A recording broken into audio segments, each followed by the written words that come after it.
Hai guys, assalamualaikum warahmatullahi wabarakatuh. Ya, semoga hari ini hari yang bagus buat kita semua, buat kalian, dan dilancarkan terus segala aktivitas, dipermudah segala urusan, dan juga tetap dilimpahkan rezeki ya yang makin banyak dan melimpah. Tidak lupa juga semoga kita semua berdoa ya, semua dilindungi Allah Subhanahu wa taala di mana kita semua berada. Nah, di sini sekarang saya berada di bundaran di depan bandara ya.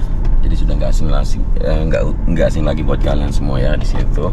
Welcome to Lomboknya, ada landmarknya dan bypass yang sudah kebentuk ya dari sebelum WSBK sudah mulai difungsikan, dan lebar bypass ini juga sudah kita informasikan ke kalian semua memiliki lebar 50 meter.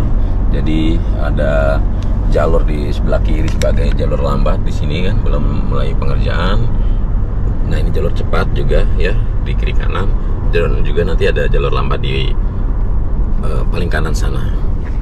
Nah, jadi sudah kita berada di paket Mandalika 2 teman-teman, sudah masuk di kilometer yang keempat ya dari bypass menuju Mandalika. Nah, di sini kita akan mulai coba memantau bersama kalian dengan kamera udara sampai di ujung bypass sana, karena kita tahu tadi dari depan bandara itu sampai radius 3,5 atau 4 km begini kita dilarang untuk menerbangkan kamera udara, jangan sampai mengganggu aktivitas pesawat yang ada di aktivitas bandara, maksud saya baik itu pesawat yang lagi take off atau yang lagi landing dan sebagainya. Kita mentaati peraturan yang ada untuk keselamatan dan kenyamanan bersama ya.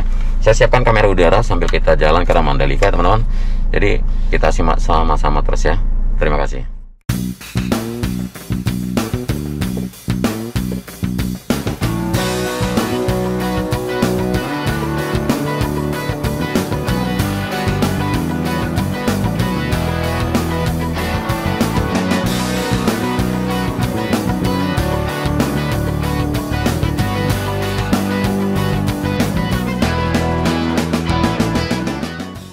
Sekarang ini sudah mulai progres semacam ya penataan sekaligus penghijauan ya. Teman-teman bisa melihat tuh di bagian tamannya sudah beberapa pohon ataupun bunga-bunga. Lalu dari PJU atau penerang jalannya juga sudah terinstal berdiri dan sudah menyala. Namun nanti kita akan membuat kita akan mengupdate lagi di malam hari seperti apa bypass ini, apakah sudah total menyala untuk lampu-lampu di sepanjang bypass.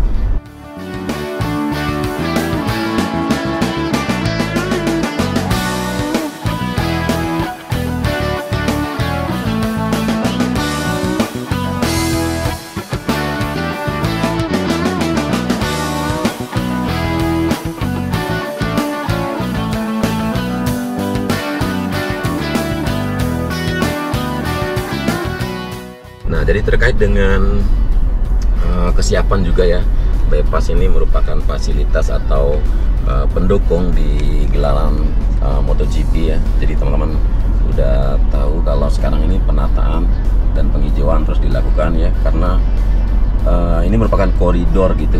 Jadi jalan bypass ini yang dari bandara menuju Mandalika ya, ini sudah dimulai untuk penataan dan sebagainya.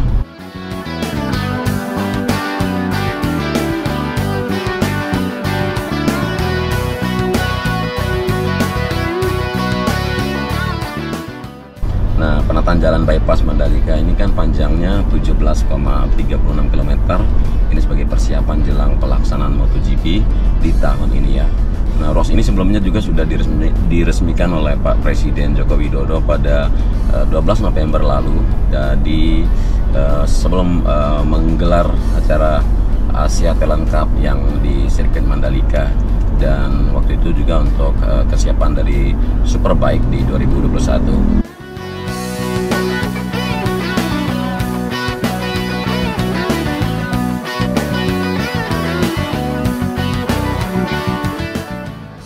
Jadi Menteri PUPR ya, Pak Basuki Hadi Mulyono juga sudah mengatakan kalau jalan bypass Bel ini akan ditata lebih baik dan dibuat lebih ramah lingkungan. melalui kegiatan penghijauan dan penataan dari koridor jalan, termasuk bagian frontage-nya atau bagian bahu, dan juga beberapa titik drainase yang membentang ya dari sepanjang 17,3 km ini.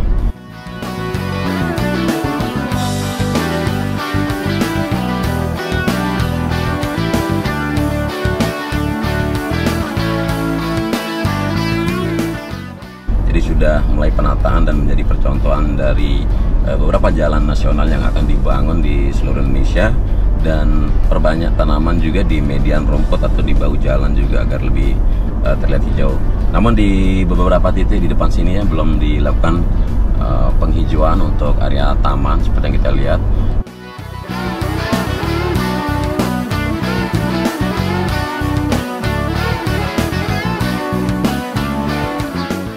Nah, terkait dengan cuaca yang sudah kita lihat sama-sama, hujan sudah masuk musimnya dari bulan Oktober lalu, sehingga mulailah terlihat beberapa titik yang sempat tergenang air ataupun yang harus perlu dievaluasi.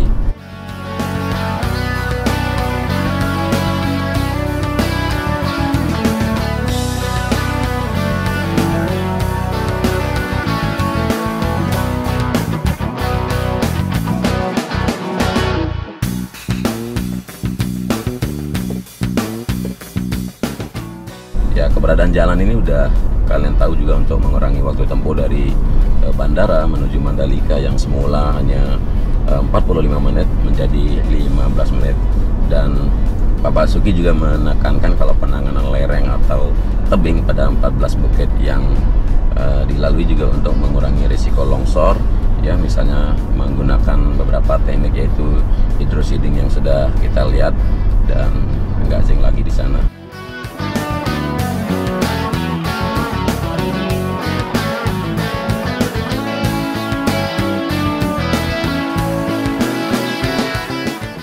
Dan pembangunannya terdiri dari 3 paket pekerjaan yang sudah kita bagikan dari tahun lalu ya, yaitu anggaran yang bersumber dari APBN di tahun 2020 sampai 2021 sekitar 700-an miliar lebih.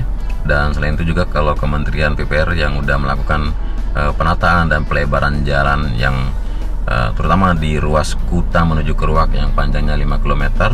Jadi dari titik sirkuit Mandalika atau bahkan dari sisi barat sirkuit itu dilakukan pelebaran melintas di sisi utara sirkuit sampai ke bundaran atau titik di mana kilometer 17 dari bypass sendiri.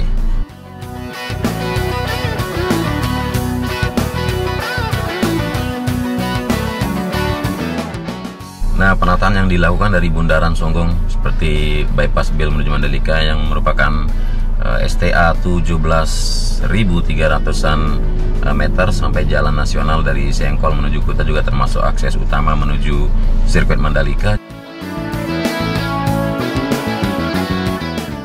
Jadi pelebaran jalan itu dilakukan secara bertahap dengan menambah 4 lajur yang dilengkapi median jalan beserta penataannya, dan ditargetkan insya Allah pada Maret nanti sudah selesai dari semua proyek ini.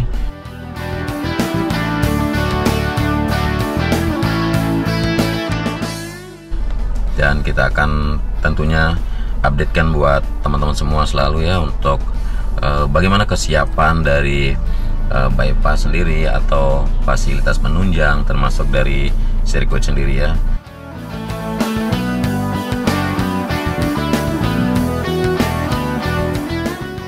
Namun hal yang disayangkan saat ini kalau kita perhatikan di sepanjang bypass ini ya teman-teman ya, sedikit tidak enak kita bahas sebenarnya, tapi ya nggak apa-apa untuk meningkatkan evaluasi ataupun semacam koreksi ya dari pengawasan fasilitas umum tentunya yang ada di bypass sepanjang Bil menuju Mandalika ini sepertinya harus diperketat, karena ini dilakukan menyusulnya sempat hilang beberapa kalau nggak salah 60% itu tanaman hias yang ditanam di bypass.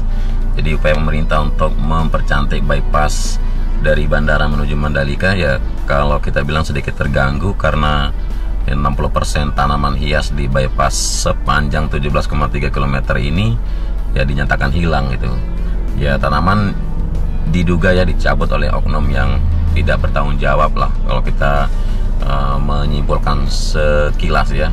Jadi sudah dijelaskan juga kalau pihak dari LKH atau Lingkungan Hidup dan Kehutanan NTB juga kemarin sudah mengkonfirmasi sudah berapa kali melakukan penanaman ulang, mulai dari pohon jenis ketapang kencana dan tebu buya yang harganya cukup mahal. Jadi Dinas LHK NTB pun mengaku dibuat resah atas ya tindakan yang tidak patut tersebut. Jadi 60% hilang dari total 1.200-an pohon yang sudah ditanam. Jadi semua tanaman penghias itu merupakan kerjasama Pemprov NTB melalui Dinas LHK NTB dengan perbankan yang ada di Bumi Gora ini ya. Jadi atas kehilangan itu pihaknya juga membagi perawatan tanaman serta meminta Balai Jalan Nasional untuk memantau dan mengawasi.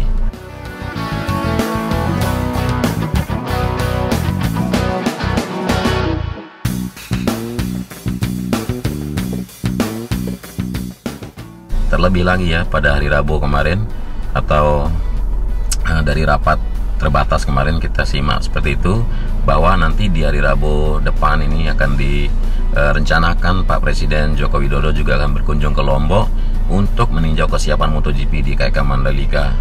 Artinya tanaman-tanaman dari bandara menuju KEK itu harus sudah ditanam kembali. Jadi keamanan harus diawasi dengan ketat. Presiden mau datang, semua desa masing-masing harus dilibatkan dengan harapan warga tidak lagi mengambil atau merusak tanaman bunga di median jalan di sepanjang bypass ini.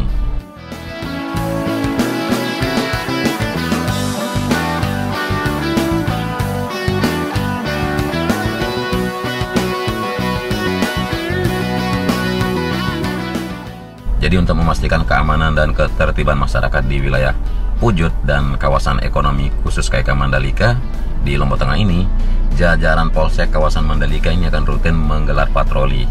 Jadi untuk malam hari akan dimulai patroli selama berapa jam ya, bisa dibilang 24 jam.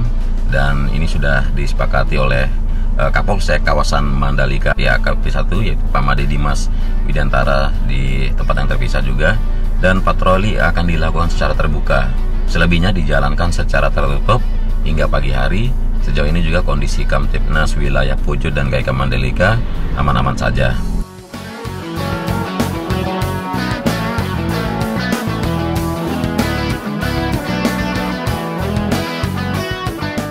Namun kendati demikian ya, jika ada yang mengganggu maka akan berhadapan dengan hukum. Disinggung juga soal sejumlah bibit-bibit pohon yang hilang di Jalan Bypass Mandalika ini, pihaknya belum mendapatkan laporan. Jadi laporan yang masuk hanya penertiban pagar yang ditanam warga di KEK Mandalika. Kemudian kepolisian juga sebatas mengamankan saja. Yang bertindak nanti pemerintah kecamatan, pemerintah desa, dan ITDC. Jadi jelang MotoGP, marilah kita bersama-sama mendukung Kamtipnas dan ya menjaga fasilitas yang sudah dibangun dan sudah ditata sedemikian rupa. Jangan sampai mengganggu kegiatan atau event-event nasional yang akan datang dan digelar di Mandalika tentunya.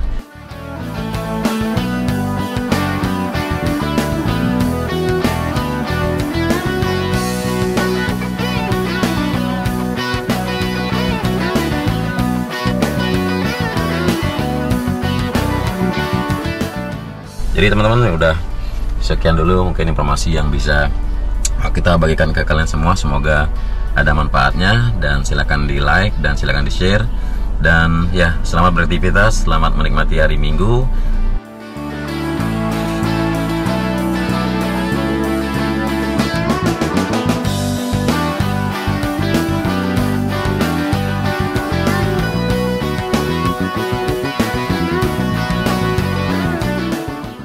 Singkat kata, kurang lebihnya mohon maaf dari narasi maupun visual yang saya sajikan.